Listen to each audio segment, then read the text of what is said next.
Next up is the album Everything Happens for a Reason by Mental Pool, released in 2016. This is recommended by Robert Sherman in the comments. Now, this is a wild metal album, and definitely not in a good way. It's really bad, muddy, inconsistent mixing that makes it sound like this was recorded on like a Nintendo DS.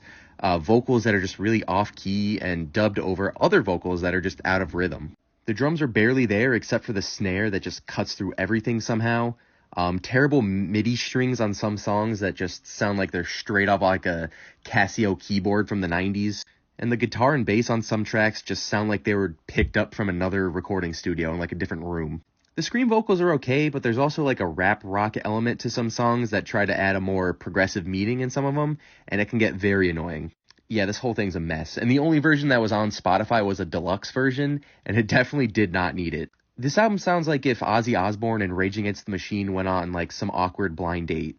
Now, I would tend to not shit on albums this heavily if they were more of an amateur effort, but I mean, this is their only album on Spotify. It was released in 2016, and some tracks have upwards of like 50,000 streams, so it's not like just some kids in like their college, you know? Again, if it is an amateur effort, I guess it sounds fine, but this could have used a lot more to make it sound just halfway decent. I would avoid this at all costs. Yeah, sorry to Robert Sherman, but I'm going to give this like a mid 1 out of 10. It was not for me.